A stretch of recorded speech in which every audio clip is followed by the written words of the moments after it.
ከአሚኮ አቦል ዜናችንን ነው በመከታተል ላይ የምትገኙት። አብራችሁን ስላላችሁ እጅግ አድርገን እናመሰግናለን። የቢዝነስ የዘገባ ሰዓታችን ላይ ደርሰናል። ነጻነት ደግሞ መረጃዎችን የሚያጋራን ይሆናል። ነጻነት መልካም ጊዜ ከመረጃዎች ጋር። አመሰግናለሁ ፈቲያ። ተመልካቾቻችን እንደምን ውላችኋል? ኢትሶች የቢዝነስ ዘገባ ስፖንሰራችን ነው። መልእክቱን ሰምተን እንመለስ።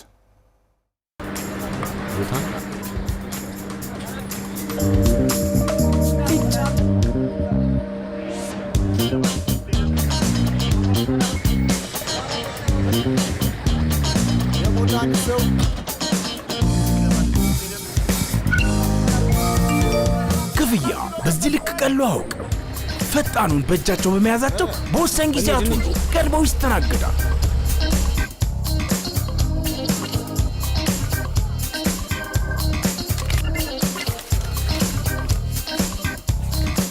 በምቹ ጠቅ ክፍል የሚያደርግ ሁሉ ፈገግታና ደስታን ይፈጥራሉ። የዚህ ሁሉ ሚስጥሩ ጠቅ ክፍል ነው። እርሶም በስልኮ ላይ የሚጠቀሙትን የየትኛውንም ባንክ መተግበሪያ QR ኮድ ስካነር ከፍተው በኢቲ QR ወደ የትኛውም የአገልግሎት ሰጪ የፋይናንስ ተቋም ጠቅ ክፍል ሲያደርጉ ክፍያው በቅጽበት ይፈጸማል። ተናባቢ ኢቲ QR በኢትስዊች የቀረበ። ኢትስዊች የቢዝነስ ዘገባ ስፖንሰራችን ስለሆነ ከልብ ነው የምናመሰግነው።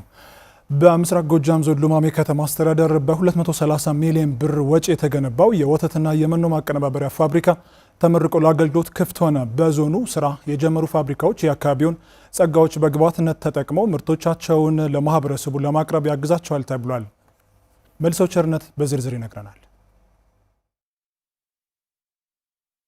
ሃፒ የወተት ማቀነባበሪያ ፋብሪካ አቶ ድረስ ውብሸት በተባለ ባለሀብት የተገነባ ሲሆን የእንስሳት መኖ ማቀነባበሪያ ፋብሪካና የከብት እርባታ ኢንቨስትመንትን አቅፎ አጠቃላይ ኢንቨስትመንቱ ከ230 ሚሊዮን ብር በላይ ወጪ ተደርጎበታል። ባለሀብቱ አቶ ድረስ ውብሸት እንደገለጹት የወተት ማቀነባበሪያ ፋብሪካው በቀን እስከ 30 ሺህ ሊትር ወተትና የወተት ተዋጽኦችን ማቀነባበር የሚያስችል ሲሆን ለ130 ለሚሆኑ የውጭና የሀገር ውስጥ ዜጎች በአርሶ አደር ወተትን አይጠቀምም ባክኖ ነበር የሚቀረው።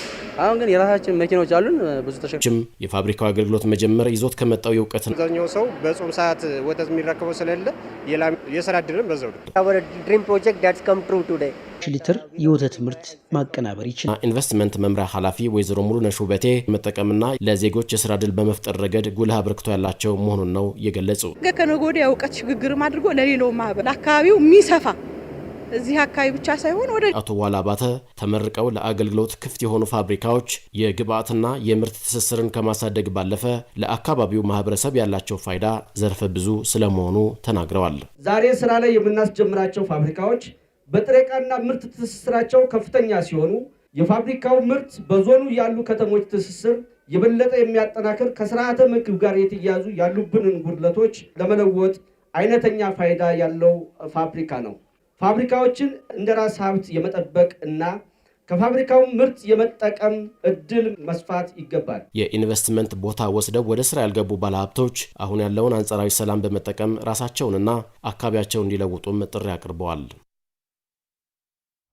በባህር ዳር ከተማ አስተዳደር በሚገኙ አምራች ኢንዱስትሪ ባለሀብቶች የመብራት ኃይል መቆራረጥ በስራቸውና የመስሪያ መሳሪያዎች ላይ ችግር እየፈጠረባቸው መሆኑ ተናገሩ። በኢትዮጵያ መብራት ኃይል የባህር ዳር ሪጅን አገልግሎት በበኩሉ የተነሳው ቅሬታ ትክክል መሆኑን አምኖ ችግሩን በዘላቂነት ለመፍታት እየሰራሁ ነው ብሏል። ጌታቸው ስንታየው በዝርዝር ይነግረናል።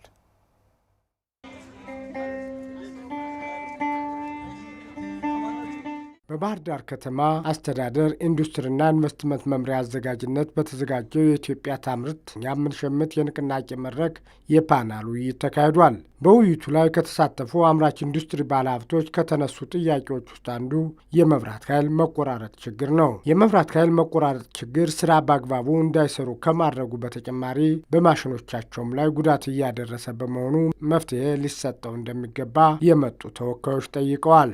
መብራት አካባቢ በጣም የኛ ማሽኖቹ እንዳጋጣሚ ሆኖ የቻይና ማሽን ነው ማሽኑ ሴንሰሮቹ መብራት በተቆራረጠባቸው አጋጣሚ የመቃጠልና የመበላሸት ችግር ይገጥማቸዋል።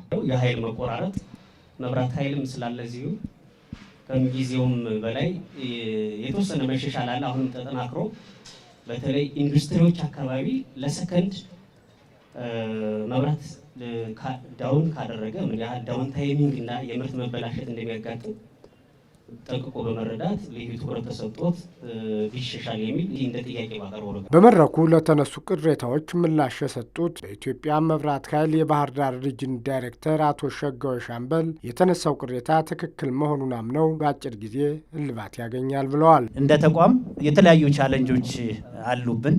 እነዚህም አንደኛው ከኃይል አቅርቦት ጋር በተያያዘ በተለይ ባህር ዳር ከተማ ላይ ካልነበሩት 2 ሳብስቴሽኖች በመሆናቸው እነዚህ ሳብስቴሽኖች የሚያቀርቡት የኃይል አቅርቦት ካለው የኢንዱስትሪ መስፋፋት ጋር በተያያዘ ከፍተኛ የሆነ የኤሌክትሪክ አቅርቦት እጥረቶች እየገጠሙን ቆይተዋል። ይህን ታሳቢ ባደረገ መልኩ ጥያቄዎች እያቀረብን አሁን ተጨማሪ 1 ሳብስቴሽን ተፈቅዶልን አባይ ማዶ ላይ ግንባታ ኦልሞስት ተጠናቆ ሳብስቴሽን ትራንስፎርመር ማስቀመጥ ብቻ ነው የቀረው። ስለዚህ ከኃይል አቅርቦት ጋር ያለን የመቆራረጥ አቅምን መንፈታበት ሁኔታ እየተቃረበ ያለ ስለሆነ በቀጣይ ጊዜ በተለይ በኃይል አቅርቦት በኃይል መሸከም አቅም የሚቆራረጠው ያለው የከተማው ችግር 100% ይፈታል ብለን ነው ምናምነው።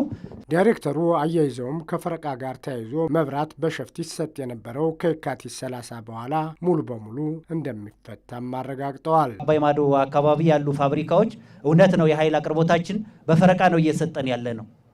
ምክንያቱም እዛ አካባቢ የኃይል እየደረሰ ያለው ከፍተኛ ሎድ ጭነት ስላለው ይህንን ሎድ ለማስተናገድ አቅም ስለሌለን የተወሰነ ኤሪያዎችን እያቋረጥን የተወሰነ ኤሪያዎችን ኤሌክትሪክ እየሰጠናቸው ያለንበት ሁኔታ አለ። ይህንን በሚፈታ መልኩ ግን አባይ ማዶ ምድረገነት አካባቢ ቅድም ያልኩት ሳብስቴሽን እየተገነባ ነው። ምናልባት አሁን ካለው ትራንስፖርት ለማድረግ ከደብረ ታቦር ነው ሞባይል ሳብስቴሽኑ የሚመጣ። ሌሎች እቃዎች መጥተዋል። ፓወር ትራንስፎርመሩ ስላልመጣ ነው። እሱን ትራንስፖርት ለማድረግ የሚሸከም ተሽከርካሪ ጨረታ ላይ ወጥቶ አሸናፊው ተለይቷል። እሱ መጥቶ እዛ ጋር ሲገባ በሞላ ጎደል አባይ ማዶ አካባቢ ያለ የኃይል መቆራረጥ 100% ይቀረፋል ብለን ነው የምናምነው። ነገር ግን ደግሞ በአሰራር የኃይል መቆራረጦች አሉ። እውነት ነው። እኛ የባህር ዳር የኤሌክትሪክ አቅርቦትን ለማሻሻል ሰፊ የሆነ ስራዎች እየሰራን ነው። አሁን ግን እያጠናቀቅን ያለንበት ሁኔታ ስላለ በፕሮግራም የምናቋርጠው የኤሌክትሪክ አቅርቦት በቀጣይ የካቲት 30 አካባቢ ጀምሮ በፕሮግራም የምናቋርጠውን ኤሌክትሪክ እናቆማለን ማለት ነው። በቀጣይም ባለሀብቶችም ሆነ በነዋሪዎች የሚነሱ ቅሬታዎችን ለመቀነስ ከመቼውም ጊዜ በተሻለ መልኩ እንደሚሰሩም የባህር ዳር ሪጅን ዳይሬክተር አቶ ሸጋው ሻምበል ቃል ገብተዋል።